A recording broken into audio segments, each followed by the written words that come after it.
My point is that in a $65 million budget, that year after year changes throughout the year to reflect changing dynamics of the school year, the school committee chose not to try to find $75,000 and instead required the select board cut funding to the fire truck. From my way of thinking, such a decision was not about the money, it was about demonstrating budgetary control. About one of our capital projects that was funded largely through Community Preservation Act, about the library stairs and ramp replacement.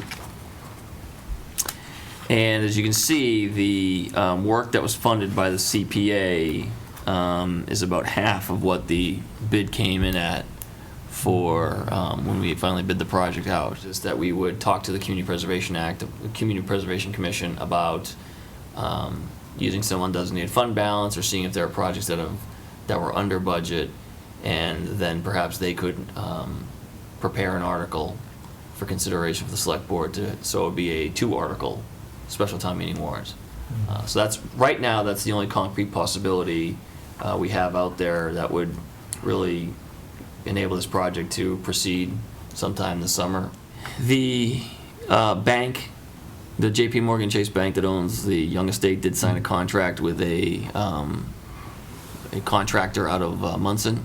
So people I think will be seeing progress out there as soon as the weather gets a little nicer. A motion for Motion for the October 25th? 25th for the fall town meeting. All in favor? Okay, all opposed? Yeah, I move we approve the one-day liquor license for the, I believe it's for the St. Mary's Knights of Columbus to be held in St. Mary's Auditorium on Saturday, April 30th. All in favor? All opposed? FY18 budget review discussion. Basically have 1.259 million, $1,259,000 in anticipated new revenue for FY18. Now we look at the other side of the budget, being the uses. When you add all those uses, it's well over $2 million, $2.1 million. And when you put that and apply it to what we think our additional sources are going to be, we are starting off with a deficit of nearly $900,000 on paper at this point in time for FY18. Not surprising, the FY17 budget started off in October of 2015 with over a $500,000 debt deficit. One of the things that I've talked to Paul about is I'm familiar with some other communities that do a straight ahead percentage each year for the general government versus the schools. And that's a concept. So basically, whatever the revenues come in at, their percentage is fixed, where the schools get 58% and the town gets 42%. And I think that that's something that we should look into, because if you have that kind of set, even as a bylaw, then there doesn't need to be kind of conflict of negotiating, haggling. And if you need more than your percentage, perhaps it requires a larger than like a 2/3 vote town meeting or something like that.